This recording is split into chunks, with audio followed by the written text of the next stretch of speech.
Hola, ¿qué tal amigos? ¿Cómo están? Muy buenas noches. Yo soy Esdras Chabot y esto es Dinero y Poder. La Cámara de Diputados aprobó en lo general y en lo particular la reforma laboral, pero acotada en materia de democracia y transparencia, así como en la rendición de cuentas de los sindicatos. De los 8 artículos reservados por el Senado, los diputados avalaron 4 relacionados con la transparencia sindical, se reformaron otros 2 y se eliminaron los 2 restantes, el 388 bis y el 390 referentes a la libre elección del contrato colectivo del trabajo y al sindicato solicitante de ese documento. Nos acompaña aquí en el estudio de Dinero y Poder Juan Buenotorio, diputado federal del PAN e integrante de la Comisión del Trabajo. Juan, buenas noches, muchas gracias por estar aquí con nosotros. Mauricio González, Macario Esquetino, buenas noches. Juan, bueno, ya el día de hoy el Senado de la República finalmente le da el trámite a estas rectificaciones que realizaron en la Cámara de Diputados.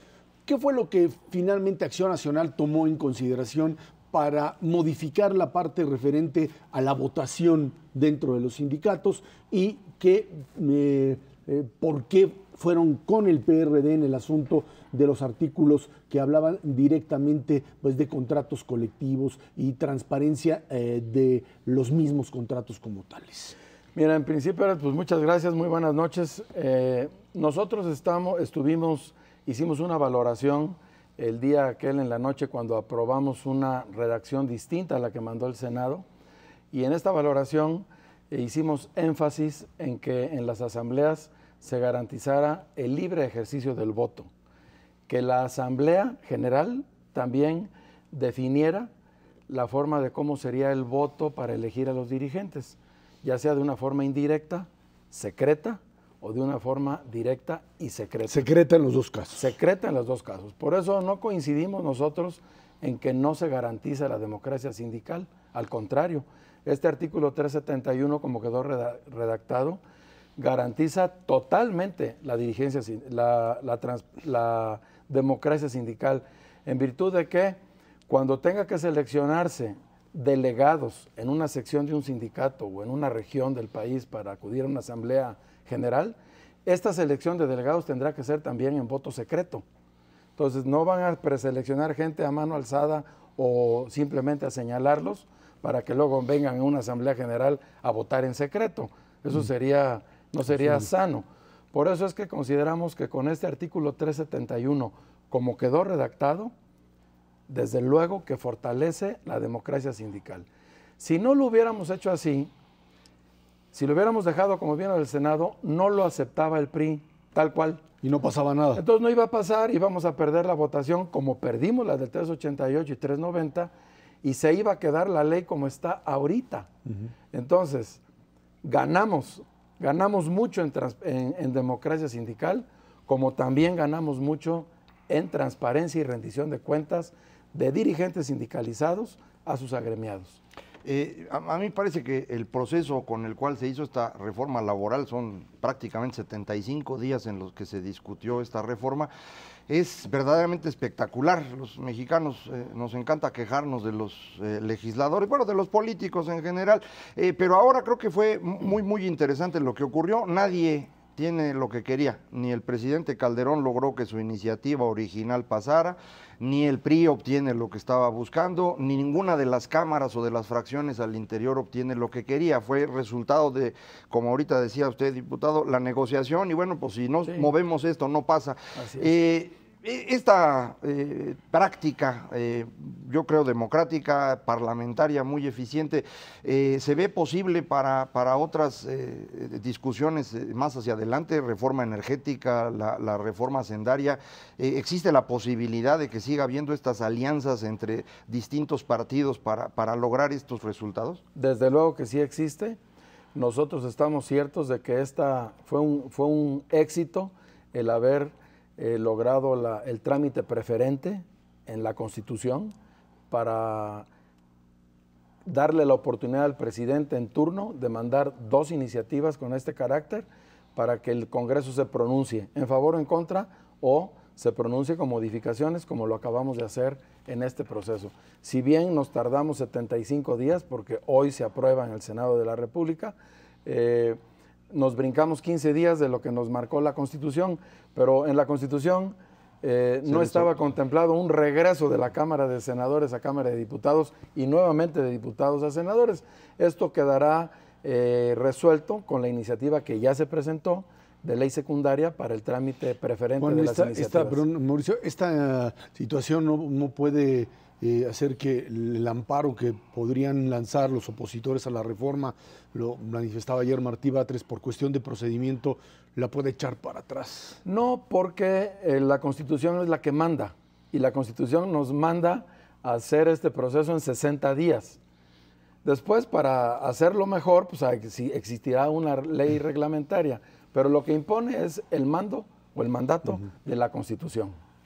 Diputado Juan Bueno, nos decía usted hace unos momentos que quizá otro de los avances en esta reforma laboral era la rendición de cuentas de los sindicatos a sus agremiados. Sí. Pero eso suena muy bien, la verdad, pero creo que entusiasma a todos. Pero ¿cómo en la forma, cómo estiman los diputados que se pueda reglamentar esto? O sea, ¿qué quiere decir rendir cuentas?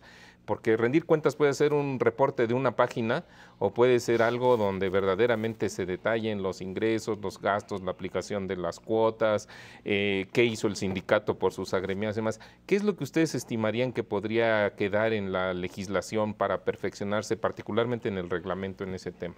Bueno, lo que dice el artículo 371 en su fracción 13ª y también el artículo 373 en todos sus párrafos, refiere en que los sindicatos, las dirigencias de los sindicatos deberán entregar cuentas 2 veces al año a la Asamblea General del sindicato.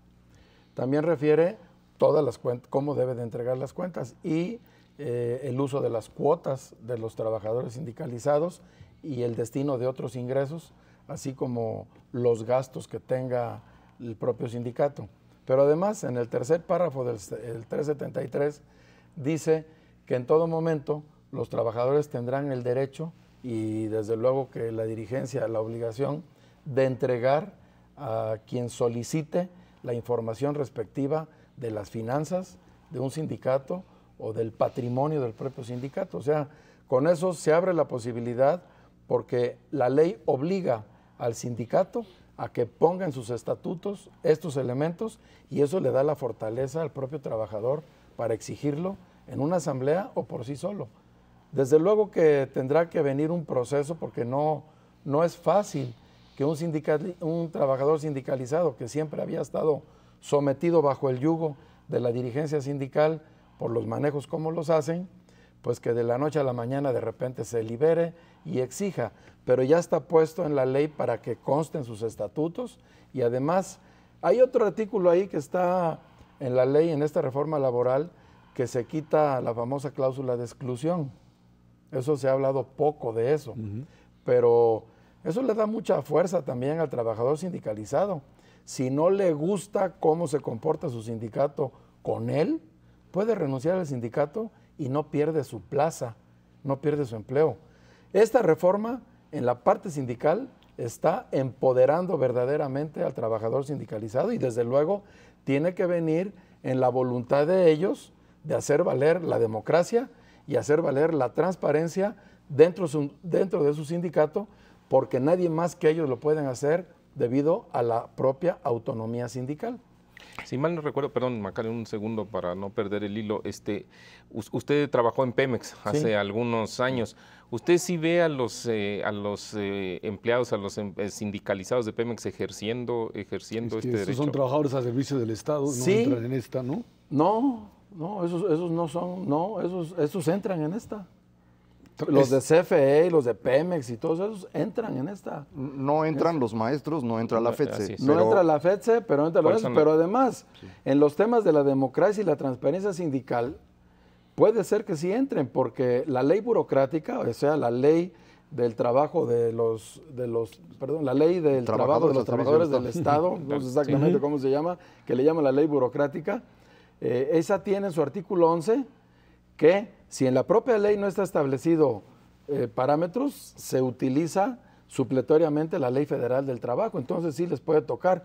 Pero regresando al tema, son muy combativos los trabajadores sindicalizados del Sindicato de Petróleos Mexicanos. Siempre están tratando de enfrentar a la dirigencia del sindicato, siempre están proponiendo candidatos distintos a los que señala la propia dirigencia. Pero como el voto es a mano alzada, ¿verdad? Entonces se complica porque pues tiene que ir a la asamblea, votan a mano alzada, ven cómo fue el asunto y entonces existen represalias. Hoy van a poder votar en secreto para elegir a sus representantes sindicales en las secciones de cada sindicato, de todos los sindicatos, y además, dentro de esa sección, para nombrar su delegado a la Asamblea General, también lo van a votar en secreto. Entonces estamos fortaleciendo mucho la vida interna de los sindicatos en este concepto. Comentábamos hace un rato que ninguna de las fuerzas políticas obtuvo todo lo que quería, pero tampoco las fuerzas económicas. Es decir, los empresarios querían una modificación con respecto a outsourcing o tercerización, que acabó resultando a lo que no les gustó y ahora están enojados. Y los sindicatos, muchos, no querían este asunto de transparencia y democracia, tal y como resultó, y me imagino que también estarán enojados. ¿Cómo se percibe desde el Congreso la relación con estas fuerzas económicas? ¿Hay la posibilidad de seguir haciendo leyes y ellos van a estar aceptando o se quedaron muy enojados? ¿Cómo lo ven? Pues mira, nosotros lo vemos que se hizo un ejercicio de consulta suficiente, escuchamos verdaderamente a toda la gente, no solo en este proceso de los 75 días, sino en los 3 años atrás que traemos discutiendo este tema y que fue motivo de varias iniciativas que hicimos en el PAN, que hicieron en el PRD, que hicieron en el PRI, etcétera. Entonces, hoy este resultado, pues deja y no deja satisfechos a todos, porque pues siempre hay una parte que se siente afectada, pero la responsabilidad nuestra en el Congreso es tratar de hacer el equilibrio, y eso tratamos de hacer, y desde mi punto de vista, esta reforma salió bien equilibrada, cuida el interés de los trabajadores, cuida la seguridad jurídica de la relación entre trabajadores y patrones, cuida la seguridad física de los trabajadores, atiende, incentiva la contratación, incentiva las inversiones porque mejoramos en competitividad a nivel mundial. Se considera que con esta reforma vamos a mejorar poco más de 20 o 25 puntos en competitividad mundial. Del 120 o 25 que andamos, vamos a andar cerca de los 90, 92, y eso es bueno para alentar la inversión.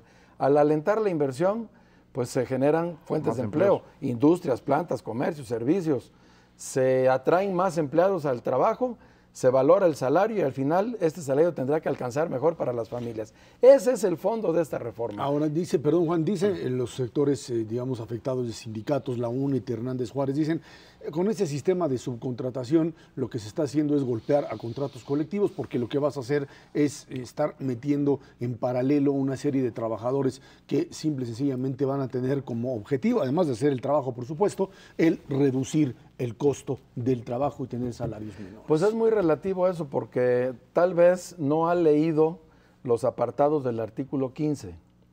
Primero, el artículo 13 de la ley dice que la empresa que contrata es responsable solidaria del subcontratista ante los trabajadores. Es su responsabilidad. Es responsabilidad solidaria. Entonces esa empresa tiene que vigilar y cuidar que la subcontratada cumpla con todos las prestaciones sociales y las prestaciones laborales, etcétera.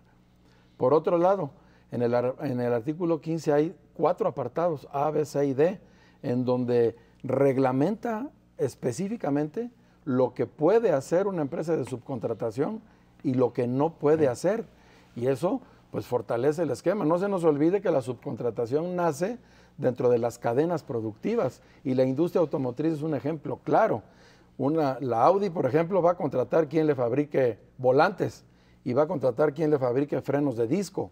Y eso no quiere decir que estén violando los derechos de los trabajadores o que estén actuando en contra de un sindicato X. Aquí no, aquí se está actuando en favor de la productividad y de una mayor eficiencia. Quien hace mejor una cosa es el que se le contrata para que lo haga y luego se integra un automóvil. El que vende las llantas, el que vende los frenos, el que vende los asientos, etcétera. Entonces, yo creo que esto salió muy bien porque obliga a que todas las empresas que subcontraten le garanticen sus prestaciones sociales y sus prestaciones laborales a todos los trabajadores, que al final de cuentas es lo que queremos, que a través de este mecanismo no se explote o se eluda la responsabilidad con los trabajadores. ¿Hay una mayor interlocución política que la que tenían en la legislación pasada o esto tiene que ver con el asunto de esta ley de iniciativa preferente, Juan? Bueno, sí tiene que ver porque además el Congreso asumió su responsabilidad. Aunque no hay sanción por no haber actuado con eficiencia, sin embargo, pues nos pusimos a trabajar y sacamos esta reforma, las dos. El Senado sacó la suya de la transparencia en la contabilidad gubernamental y nosotros sacamos la nuestra en la reforma a la Ley Federal del Trabajo. Y esto, pues sin duda, es un ejercicio que nos dice que sí se pueden hacer las cosas cuando hay voluntad política para lograrlo. A ver si lo siguen haciendo de aquí en adelante. Juan Bonotorio, diputado federal del PAN. Muchas gracias. Vámonos a una pausa. Esto es Dinero y Poder. El Partido de la Revolución Democrática presentó un amparo contra la actuación que consideraron irregular e ilegal por parte de varias autoridades de la Cámara de Diputados durante la discusión y aprobación de la reforma laboral enviada al Senado de la República. Los diputados federales del PRD afirman que se faltó a la Constitución y a diversos reglamentos del Congreso. Por el momento, la queja solo es contra las autoridades de San Lázaro y no contra el contenido de la reforma. Nos acompaña aquí en el estudio de Dinero y Poder Miguel Alonso Raya, vicecoordinador del PRD en la Cámara de Diputados. Miguel Alonso, muchísimas gracias por estar con nosotros. Al contrario, gracias por invitarnos. Ahora, este planteamiento que hicieron ayer con respecto a impugnar la ley, en términos del procedimiento, ¿qué es lo que están diciendo? ¿Que este mecanismo de ida y regreso dentro de las cámaras no es constitucional? Buenas tardes a todos. La cuestión es, la iniciativa preferente debe haber sido debidamente reglamentada. No está reglamentado lo aprobado en el marco de la reforma, lo establecido en el 71 de la Constitución. Tenía como plazo la Cámara un año para reglamentar esta reforma. No se manda la iniciativa preferente antes de que se entre a la reglamentación, y ahora hay presentadas algunas iniciativas en relación a eso, pero en ese momento no existían. No está como tal aprobada la norma que reglamenta. Por eso cuando se discute en la Cámara se cumple evidentemente con el periodo de los 30 días que establece el 71 de la Constitución. Se va al Senado, se cumple también con los 30 días naturales que establece, pero cuando regresa del Senado a la Cámara, ya no cabe dentro del asunto de lo que establece cuando menos genéricamente la Constitución. ¿Qué se tendría que haber hecho entonces? No, o sea, yo creo que se hizo lo correcto. Yo creo que se hizo lo correcto. Lo que se está cuestionando es, al final de cuentas, porque no se cumplieron ya ahí con lo establecido en el reglamento. O sea, la cuestión de la publicación que se debía hacer 5 días antes del dictamen, el asunto de los plazos establecidos en el reglamento, bueno, ya no se observaron porque había de alguna manera premura para sacar el asunto de lo que estaba ya de alguna manera aprobado. Eso es a lo que los compañeros apelan. Y bueno, aquí lo importante, diríamos que en todo caso, pues va por la vía legal, que las autoridades en la instancia nos digan si se tiene o no la razón en eso. Sí, porque a fin de cuentas, al no seguir como iniciativa preferente, se convierte en una iniciativa común y corriente, y ahí los que dice la Constitución se observó por completo. La falla sería de asuntos reglamentarios, que no creo que tenga mayor impacto. Ya la Corte nos dirá qué se va a hacer. Yo sigo pensando que este proceso en el que estuvo el Congreso involucrado fue verdaderamente muy impresionante, de cómo hemos ido cambiando en México, de forma que ahora ya nadie puede obligar a los demás a hacer algo que no quieran, y todo el mundo tiene que ir cediendo parte de lo que buscaba para encontrar un punto de acuerdo. No pasó la iniciativa como la envió el presidente, no pasó como la quería el PRI, tampoco se obtuvo todo lo que el PAN y PRD juntos buscaban. Todo el mundo tuvo que ceder algo, y esto creo que es una gran noticia hacia adelante en cómo va a funcionar el Congreso. ¿Tú percibes que esto va a seguir así? Bueno, yo lo que planteo es, primero, o sea, ya está establecida las iniciativas preferentes, y el presidente electo, por ejemplo, tendrá derecho a mandar 2 en febrero, 2 en septiembre y así sucesivamente. Por lo tanto, ¿qué se plantea o qué es lo que debiéramos estar haciendo, visualizando? Una, desde luego, normar las iniciativas preferentes cuanto antes. Dos, pues construir acuerdos, porque yo creo que lo que ha hecho falta y en iniciativas de ley como esta de la envergadura de la reforma a la Ley Federal del Trabajo, implica plantear, construir acuerdos, porque queda reformas la Ley Federal del Trabajo y dejas pendiente cosas que podrían equilibrar el asunto. Un ejemplo concreto pongo. Apruebas el asunto del contrato por horas, pero no apruebas, por ejemplo, el seguro de desempleo, o no puedes aprobar porque está en otro ordenamiento legal que no se puede discutir junto con la preferente, que tendrías que modificar la ley federal la ley de seguro social, perdón. Todos coincidimos en el asunto de los niveles de corrupción de las juntas y la necesidad de modificar o de cambiar, pero como eso tiene que modificaciones al 123 constitucional, pues no pudimos entrarle. Entonces, bueno, son parte de las cuestiones que requerimos acordar, porque ahora se requiere, al jueves vamos a ver subir una modificación a la propia ley o a la ley federal del artículo que se desapareció, el relacionado con el asunto de los mineros, del trabajo en la minería, que se refería a sancionar, a prohibir, más bien los pocitos en las minas de carbón por el alto riesgo que implica, que de pronto alguien lo desapareció, es decir, de la comisión al pleno. Suceden cosas pues que no son tampoco normales, y entonces, bueno, veremos que el próximo jueves se suba la iniciativa para corregir ese asunto y sacarlo adelante. Entonces, ese tipo de cosas, yo lo que pienso es que requerimos retomar el asunto de la construcción de un gran acuerdo que nos lleve a corregir y a reformar un conjunto de cosas pues, que el país requiere, que tiene que ver con el asunto fiscal, con el asunto energético, como con este asunto de lo laboral, ¿no? Yo, diputado Alonso, yo creo que está usted poniendo aquí el dedo en la raya. En términos generales, parece haber quedado un buen sabor de boca de que por lo menos se discutió el tema laboral, que venía discutiéndose desde hace una buena cantidad de años, y se lograron ciertos avances en un periodo pues bastante corto de tiempo. Ahora, eso no debería de confundirse de que pues ya no se va a tocar el tema laboral en el resto de la legislatura. ¿Usted cuál cree que podrían ser los temas que habría que seguir conversando o discutiendo entre los legisladores para perfeccionar la legislación laboral? Y se lo pregunto por lo siguiente, porque también me ha llamado mucho la atención algunos legisladores priistas y algunos funcionarios del equipo actual del presidente Calderón, que han planteado que con estos cambios a la reforma laboral se pueden generar entre 300 y 400 mil puestos nuevos de trabajo. A mí, honestamente, me parece una cosa exagerada. Sin duda que hay que generar esos puestos de trabajo, pero ¿qué se necesitaría seguir avanzando en temas laborales en la discusión legislativa? Mauricio Herra, Macario, yo creo que ustedes me darán la razón. Primero, la iniciativa por sí sola, por sí misma, las reformas hechas, estando de acuerdo con lo que han señalado ustedes ya del debate. Nosotros lo que reivindicamos es la apertura, incluso en esta última parte, para discutir, para debatir, para expresar cada quien, en todo caso, qué pensábamos respecto de la parte esta de los 8 artículos que regresó el Senado, que nos llevó a que se tuviese un comportamiento distinto a la primera parte, un poco por la cerrazón, por la inflexibilidad, para abrir de manera más clara el asunto de la discusión en los diferentes temas que teníamos en la parte de flexibilidad.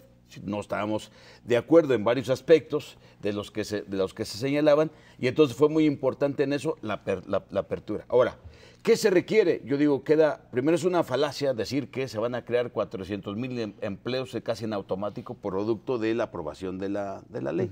Pues se requiere un acuerdo para la cuestión de la inversión y el crecimiento, y eso ustedes y yo lo sabemos, y eso tiene que ver con el asunto de la política económica, lo que viene de la ley de ingresos y el presupuesto de egresos de la Federación, para la manera de cómo le vamos a invertir y qué acuerdos se construyen entre gobierno con iniciativa privada, y eso para detonar inversión y crecimiento en la economía del país y por lo tanto una generación más o menos sostenida de empleos. Pero se requiere abordar, yo diría, de inmediato pues el asunto de las juntas, el asunto de la comisión de salarios, de los salarios mínimos, la justicia pronta y expedita, ¿no? Que se requiere una serie de modificaciones para efectos de dar certeza y evitar el conjunto de litigios. Y se requiere ver este asunto, en mi opinión, del seguro de desempleo, cuando menos, entre otras cosas, para garantizar, pues darle viabilidad a lo que de alguna manera contiene la ley y insistir en el asunto de alguna manera de cómo logramos hacer más transparente y un ejercicio mucho más democrático, porque cuando das flexibilidad sin que tengas sindicatos reales, sin que tengas sindicatos efectivos, pues digo, estamos sujetos en todo caso a la buena fe de quienes son los dueños del capital y creo que no deberíamos estar en esas condiciones. Yo creo que esos son temas que requieren abordarse pues de manera inmediata si queremos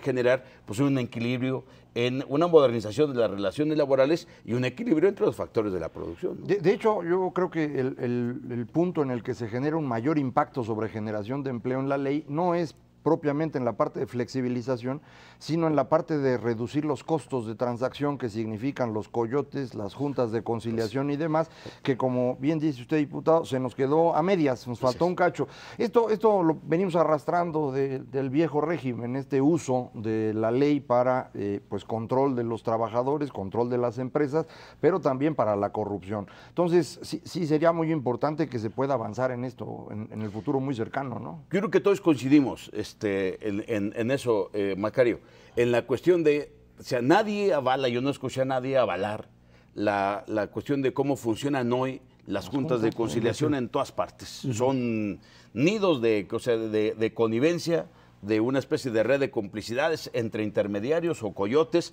junto con los que están ahí, mordidas por todas partes, y efectivamente de los juicios largos, pues el trabajador no gana. No, eso está claro. Y la empresa sí pierde. La empresa tampoco. O sea, la cuestión es, ganan estos nocivos intermediarios, que son al final de cuentas los que se quedan con el 50% más de lo que resulta de los salarios vencidos, ¿no? Entonces, en este caso, se topan los salarios vencidos a un año.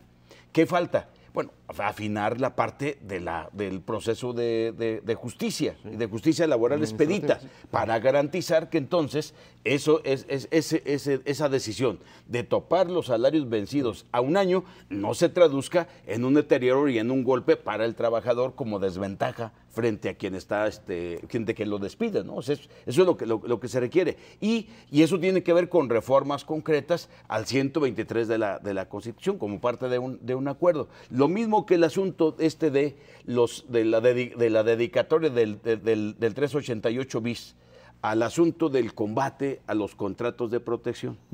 Ustedes aquí saben perfectamente que muchos de los hijos de los dirigentes sindicales, pues o dirigen una outsourcing o son dueños de un registro sindical. Y se dedican a andar extorsionando. Yo pongo un ejemplo concreto. Acaba de llegar, yo soy originario de Guanajuato, y acaba de llegar, no hace mucho, se están enterados, el asunto de motores Volkswagen, por ejemplo, a instalarse en el puerto interior de Guanajuato, que está ubicado en Silao. Bueno, apenas estaba firmando el asunto entre el gobierno, el Estado y la empresa para la instalación, al siguiente día apareció el dirigente de la CTM a presentarle el contrato colectivo de trabajo a motores Volkswagen. ¿Cuál es el argumento? Para que no vengan esos latosos de Puebla y no vengan otros. Yo aquí te garantizo, entonces, no había trabajadores, no había nada, pues estaba instalándole la empresa. Los trabajadores que después contrates, pues ya están sujetos a la bronca, ya pertenecen al sindicato de la CTM, ya tienen contrato colectivo, y esos ignoran todo. Yo creo que eso, pues, digo, a todas luces es totalmente insano, ¿no? Y entonces, además, porque eso sirve para la extorsión, no solamente a los trabajadores, ¿no? Que es a la propia empresa, porque enseguida llega otra central con ese mismo caso y le presenta la CTC, entonces le dice, aquí está también mi petición. Dice, oye, ya firmé. Bueno, pues sí, pero vamos a entrar entonces al rato a una disputa de quién tiene la titularidad del contrato colectivo y quién tiene más gente. Entonces, pues ponte a mano. ¿no? Y entonces, digo, y entonces se convierte en la práctica en una extorsión que lo viven aquí permanentemente los restauranteros, todo el mundo. Porque en lo otro, o sea, yo insisto, a ver, no somos irracionales. La cuestión de la flexibilidad laboral con la actual ley, pues existe. ¿Existen los contratos por horas? Sí. Existen los, digo, ilegales si se quiere, fuera de la ley, pero existen en la práctica. Hay empresas, restaurantes en lo particular, empresas de servicios que lo requieren porque hay días en lo particular que requieres más personal porque es el día que tienes más demanda. Pues digo, todos lo vemos, ¿no? Hay días en lo particular que requieres contratar más personal. ¿Cuál es el problema en todo caso? Yo he dicho, a ver, sindicatos como ASPA, sindicatos de las sobrecargos, sindicato mismo como el de telefonistas, pues han tenido que, enfrentar un conjunto de procesos por innovación tecnológica, por movilidad de sus trabajos, rotación en el trabajo, etcétera, etcétera. Impresionante, reducción incluso de salarios, de prestaciones, para poder mantener el empleo. ¿Cuál es la ventaja? Pues que tienes un sindicato donde puedes discutir y a través del cual puedes hacerle modificaciones o ajustes al contrato de trabajo. Si aquí el asunto clave es la cuestión de la bilateralidad y la bilateralidad entre el sindicato real frente a la empresa. Y en donde para que tengas un sindicato real es fundamental el voto libre. Y no puede haber voto libre desde mi punto de vista si no hay voto secreto y directo para efectos de que el trabajador tenga la certeza de que el patrón o a quien se vaya a enfrentar no lo va a correr o el dirigente. De otra manera, tú dices, es la Asamblea General la que determina la forma de cómo vas a votar. Pues yo ya me imagino, ¿no?, a Romero de Champs ahí enfrente y a los trabajadores en la Asamblea General diciendo si van a votar de manera directa o de manera indirecta. Digo, está medio complicado el asunto, ¿no? Miguel Alonso Raya, diputado federal del PRD, muchísimas gracias por estar No, al contrario, usted, Macario Mauricio, muchas gracias. Al contrario. Vámonos a una pausa, esto es Dinero y Poder. El presidente Barack Obama logró la reelección el pasado 6 de noviembre y encabezará el gobierno de los Estados Unidos hasta el año 2017. Tras la resaca del triunfo, la primera gran preocupación de Obama es negociar un nuevo modelo presupuestario. De no hacerlo, Estados Unidos enfrentaría el abismo fiscal, que es el indiscriminado recorte de gasto público y alza de impuestos que entraría en vigor el próximo 1 de enero. De producirse, su economía estaría ante un riesgo de una mayor recesión y todos terminaríamos metidos en un verdadero problema. Gana Obama, le gana, ahora sí que por poquito, pero finalmente gana. Tiene ya lo platicábamos la semana pasada, tiene un Congreso dividido. Finalmente no tiene mucho por dónde moverse a partir de esta realidad. Y lo cierto es que frente a problemas políticos como el que ya tiene ahora con un director de la CIA que pues anduvo metido en líos de faldas y ahora tiene que pues ver cómo consigue establecer otra vez un equilibrio político ahí, pues tiene un problema económico brutal que es tratar de detener este asunto del recorte fiscal en automático. Las bolsas a partir de que gana Obama se vienen para abajo y muchos decían, es que no, decía Macario la semana pasada, no, es que no les gustan a los mercados, no les gustó Obama. Yo creo que lo que los mercados dijeron después de que ganó Obama es, y esto está dividido, gana Obama, republicanos y demócratas están otra vez en la misma posición, no se van a poner de acuerdo, entra el recorte en automático y la economía se paraliza. Y como se va a paralizar, señores, a vender todos.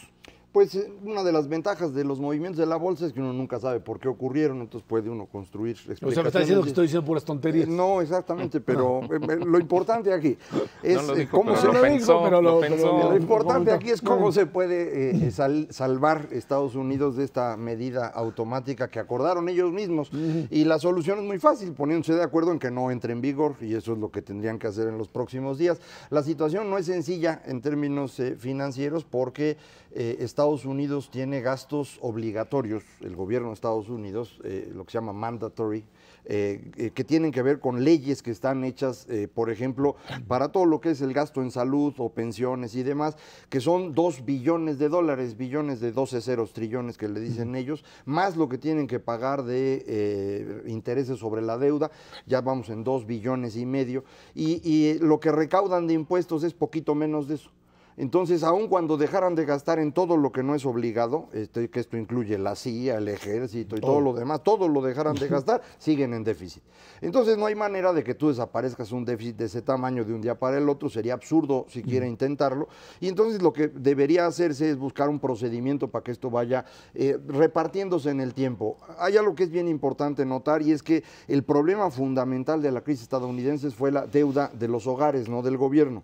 El gobierno entra a tratar de sacar a la economía del problema y entonces incrementa su deuda. Y el momento más grave de eso fue 2010. Ya en 2011 y 2012 la situación empieza a tranquilizarse. Y yo creo que si no se hacen decisiones bruscas, Estados Unidos ya entró en una dinámica que lo va a ir sacando de su problema de deuda en un lapso no breve, pero sí en un lapso de tiempo razonable. Por lo menos 4 años de Obama. Sí, 4 años y probablemente otros 6 más. Pero hacerlo de otra manera implicaría poner en riesgo la recuperación económica, meterse en problemas que no necesariamente son buena idea ahorita, sobre todo porque buena parte de la reducción se va a defensa, y yo creo que Estados Unidos en este momento no debe reducir su gasto en defensa. A muchos les parece que Estados Unidos no debería tener un ejército tan grande y lo acusan de imperialista y demás, pero es porque nomás conocen a Estados Unidos. Si uno voltea al otro lado del mundo, la cosa no está sencilla, y dejar libre el espacio a una China que está empezando a crecer o a los dementes que están gobernando países como Irán y similares, pues a mí no me parece buena idea. Entonces yo no creo que eso de bajarle al gasto en defensa sea así tan sencillo como parece. No, no es para nada sencillo, pero yo creo que, no, a diferencia de lo que menciona Macario, los mercados no hacen declaraciones, pero eso no quiere decir que no manifiesten su descontento. Muchas gracias. Claramente los mercados están muy preocupados, están crecientemente preocupados por la dificultad que va a tener Obama para negociar esto. Mira, parte de la dificultad responde a que son los mismos actores, Ezra. Es el mismo presidente que no pudo negociar un ajuste fiscal antes de las campañas electorales. Es la misma composición del Congreso donde los republicanos dominan la Cámara Baja. Y los senadores y en un país que políticamente sí está dividido, porque ganó 50 demócratas, 48% republicanos. Entonces, ¿qué es distinto hoy, después de las elecciones, de lo que era antes las elecciones para efectuar la decisión? Nada. Pues entonces, si no hay una diferencia importante, tampoco creo que deberíamos de esperar un resultado dramáticamente distinto. Quizá lo único que cambia es la expectativa de que ya no hay elecciones. Anteriormente, el problema era que pues parar a Obama, no darle el beneficio de resolver el problema, le daba puntos a Romney o a quien fuera el candidato republicano. Hoy ya este asunto se acabó y ese puede ser el incentivo. Pero la presión es peor que la de las elecciones, y ahí es donde yo quizá no alcancé a distinguir un punto que decía Macario, o a lo mejor no necesariamente comparto lo que dijo, en el siguiente sentido. Entendí que Macario mencionaba que Estados Unidos, en la medida en la que tenga una cierta trayectoria de crecimiento económico, poco a poco puede ir saliéndose el problema de su deuda. A mí me parece que los números no indican eso. O sea, parte del problema es que con la tendencia de crecimiento de los Estados Unidos, amenaza la deuda pública en rebasar el 100% del PIB, pues más o menos en unos 3 años o quizás 4 en el mejor de los casos. Depende qué midas. Si mides la deuda completa, incluyendo lo que se debe el gobierno a sí mismo, ya está prácticamente en 100. Y si quitas la parte de agencias, es 70 y cacho, ¿no? Exacto. Pero bueno, el punto es ese. El punto es que tiene una trayectoria creciente.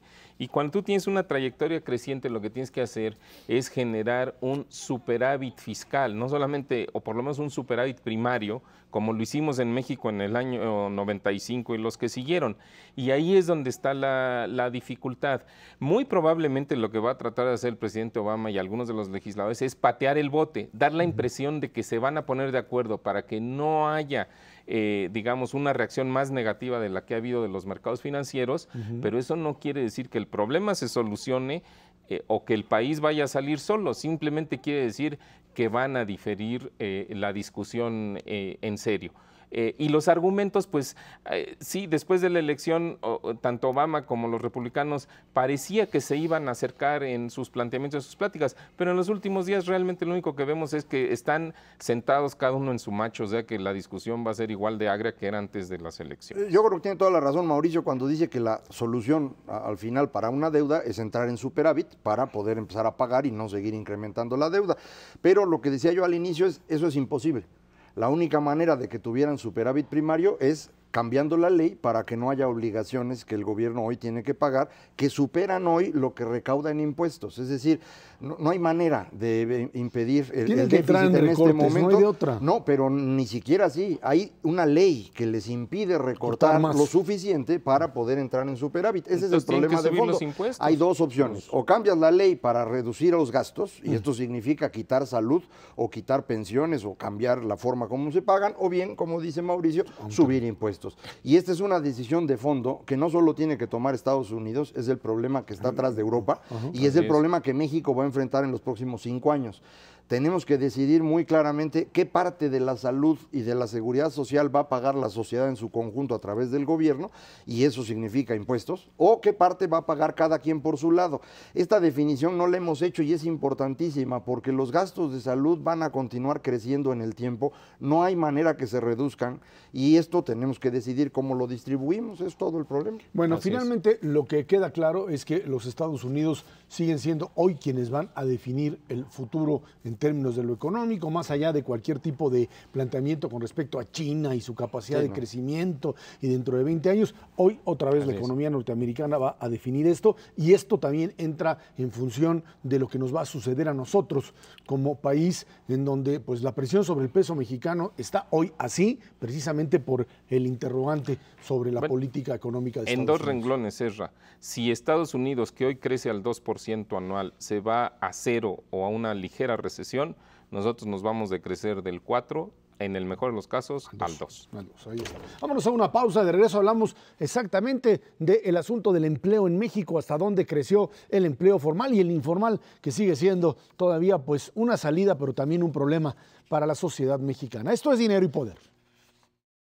En el tercer trimestre de este año bajó el desempleo, pero creció el sector informal de la economía, informa el INEGI. La tasa de desocupación en el país representó 5.2% de la población económicamente activa, equivalente a 2.600.000 personas, porcentaje menor al 5.6% de igual trimestre de 2011. Según la encuesta nacional de ocupación y empleo del instituto, el sector informal de la economía cuantifica 14.200.000 personas, es decir, el 29.2% de la población ocupada. Bueno, pues seguimos hablando de niveles de desempleo altos, economía informal alta, pero también generación de empleos, Mauricio. Así es, yo creo que el aspecto positivo es sin duda que se están generando empleos en una cantidad por encima de la que se consideraban entre los analistas, sin duda. Yo creo que hasta en el propio gobierno. Muy probablemente podríamos terminar este año siendo quizás el mejor en materia de generación de empleo formal en todo el sexenio, sino pues muy cercano a lo que sucedió en el 2010, 2011, los dos no fueron malos, pero bueno. El punto, Ezra, es que también hay un aspecto que pues todavía nos señala pendientes importantes. Mira, te doy algunas cifras. En empleo informal tenemos 14.2 millones de personas. Es el segmento del empleo que viene creciendo más aceleradamente. En la tasa de subocupación, o sea, personas que quisieran trabajar más de lo que lo hacen, o sea, sí están trabajando, pero quisieran trabajar todavía más horas, están 4.2 millones de personas y desempleados 2.6 millones de personas. Si lo sumamos, estamos hablando cifras gruesas de 21 millones de personas, de 50 que tiene la población económicamente activa, o sea, a 40%, 4 de cada 10 mexicanos que trabajan o que quieren trabajar y no encuentran trabajo, el mercado laboral no les está respondiendo. La reforma laboral en algo va a ayudar a eso, pero honestamente no en las dimensiones en las que han dicho algunos funcionarios del Ejecutivo actual o de los legisladores. A los números que está dando Mauricio hay que sumarle otros 10 millones de trabajadores que se consideran formales por la manera como se mide, pero que en los hechos no lo son porque no tienen las prestaciones de salud y seguridad social obligadas por la ley. Son comisionistas y nombres adicionales, que es precisamente lo que la reforma laboral trata de impedir con estos mecanismos de flexibilización, que lo que deben permitir es que toda esta gente que está ahí de forma ilegal empiece a recibir estas prestaciones, no de inmediato, pero sí en el transcurso del tiempo. Y que esto le cueste a los empresarios. Pues que sí, finalmente... sí, porque esa es la razón por la que están ahí. Entonces, de cada 3 trabajadores que hay en México, 2 no tienen prestaciones, ¿no? Uno es estrictamente informal según la definición de INEGI y otro está en esta circunstancia intermedia, pero 2 de cada 3 no tienen prestaciones. Por eso la urgencia de la reforma laboral, que efectivamente no va a resolver todo, pero me parece que va en el camino correcto para ir resolviendo parte de los problemas. La otra parte que hay que resolver y que el mismo presidente electo ha estado insistiendo mucho es cómo el entorno del trabajo se pone en un camino en el cual permita que la gente reciba estas prestaciones de salud y seguridad social, que es en donde más mal estamos en términos de política de desarrollo social. Y de ahí viene la idea esta de tratar de tener una especie de seguro popular, como lo tenemos en salud, también un sistema de seguridad social popular, un sistema de pensiones que pueda... ¿Pero con qué dinero, Macario? Con el que van a hacer de la reforma hacendaria que vas a pagar tú en tus impuestos. La parte clave es esa, cómo generas tú incentivos adecuados. Hoy tenemos 2 sistemas, Serra. Uno en el de salud, en el que estamos en Seguro Social o ISSSTE, que cuesta una cantidad importante de dinero, y el otro, el Seguro Popular, que se financia desde el gobierno. Entonces, esto genera incentivos a que la gente se vaya a la economía informal. Eso es lo que ha insistido Santiago Levy, por eso su propuesta, que a Peña Nieto le ha parecido importante. Vamos a ver si efectivamente la promueven. Pues sí, pero el problema es que yo creo que no les va a alcanzar el dinero para hacerlo en esos términos, pero no importa eso, yo creo que lo podremos ver con detalle una vez que se presente. A mí me parece que en el corto plazo el próximo gobierno tiene un reto muy claro, Ezra. Mira, en esta generación de empleos, particularmente en lo que va de este año, la mayor parte se han generado en el sector servicios y sobre todo en lo que es comercio, restaurantes y hoteles. En esos 3 rubros de actividad se ha generado más del doble de empleos de lo que se ha generado en la industria manufacturera. ¿Y qué es lo que estamos viendo en el panorama internacional? Lo que vemos es que la economía de los Estados Unidos se está desacelerando, independientemente de que haya precipicio fiscal o no, eso podría acelerar el declive económico en los Estados Unidos. Entonces, la gran pregunta, o creo que el reto es, ¿qué pasa si la economía de los Estados Unidos y la economía mexicana se sigue desacelerando? ¿Con qué medidas de política económica va a responder el nuevo gobierno para proteger el empleo en donde más se está generando, que es en el sector servicios, que depende a su vez del mercado interno y no tanto de las exportaciones? No hay muchas fichas con las cuales moverse. Pues yo creo que no, y entonces ahí lo que podemos ver es que podría haber un pequeño declive o bueno, no sé si tan pequeño declive en la dinámica laboral, ¿no? Ahora, de aquí en adelante así va a ser. La generación de empleo se va a dar en servicios, no se va a dar en la industria. La industria está generando cada vez menos empleos en todo el mundo y el mayor crecimiento se da en servicios. Una parte, como bien dice Mauricio, responde al mercado interno, otra parte al turismo internacional. Es decir, el crecimiento de Cancún, en toda la zona de la Riviera Maya, ya en Quintana Roo, se mueve con respecto a eso, y ahí, bueno, pues el valor relativo del peso y circunstancias que tienen que ver con el ingreso de los países de donde nos visitan, pues no necesariamente están en manos de la política económica. No puedes tú modificar el tipo de cambio arbitrariamente como se hacía en algún tiempo, ni tampoco puedes lograr que los italianos tengan más dinero y decidan venir de viaje. Eso no está en tus manos. Hay otras cosas que sí, pero como bien dices, no hay ya estas herramientas que antes se tenían, que podías echar a andar la economía. Sí, pero aún así, sin estas herramientas, pues llevamos 3 años generando más de 800,000 empleos al año, que no es una cosa menor. Uno puede decir 2010 pues fue reacción a la caída de 2009. Pues sí, pero luego 2011 y 2012 ya no son reacción, ya es un crecimiento real de una economía pues que se está moviendo a una velocidad distinta en esta década de lo que nos pasó en la primera década del siglo XXI. Pero ¿qué pasa con economía informal que crece quizá a una velocidad mayor que la formal, no? Bueno, pues es una cuestión, entre otras cosas, de costo, Esra. O sea, informal quiere decir trabajo, pero sin prestaciones de ley. Hoy sin pagar impuestos.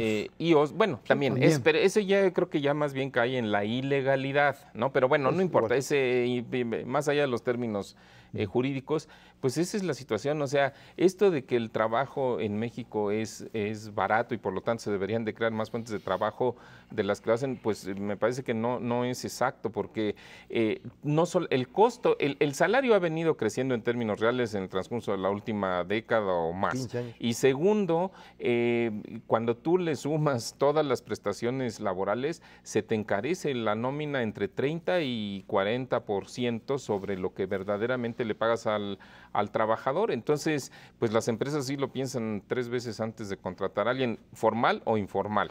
Y por eso otra vez la reforma laboral es útil, es decir, ahora ya tienes menos riesgo de que en un pleito laboral el trabajador te cueste 5 años de salario para poder resolver el problema. Eso ya hace algo un poco más de certidumbre y me imagino que conforme se vaya avanzando en ir aplicando los nuevos mecanismos y se le anexe esta idea que trae el presidente electo con respecto a seguridad social, podemos reducir este costo adicional de 30 o 40% en la nómina y poco a poco ir generando más empleos. Esto no es magia, ¿no? Pero yo sí creo que vamos en el camino correcto para que poco a poco estemos generando más empleos por cada peso adicional del PIB. Y nada más hace falta una reforma hacendaria que le dé esos recursos, porque Sí, si alguien no, tiene que pagar por ello. alguien va a pagar. Tú vas Si a no, pagar, Esra, pero a partir de febrero empieza bueno, a ver si Macario también lo hace. Gracias, Macario Schettino, gracias, Mauricio González. Muchas gracias a usted que nos ve y nos escucha todos los martes aquí en 11 TV México, Dinero y Poder. Estamos en la radio, Noticias MBS en el 102.5 del FM de lunes a viernes de 5 a 7 de la noche. Por nuestra parte, muchísimas gracias y muy buenas noches.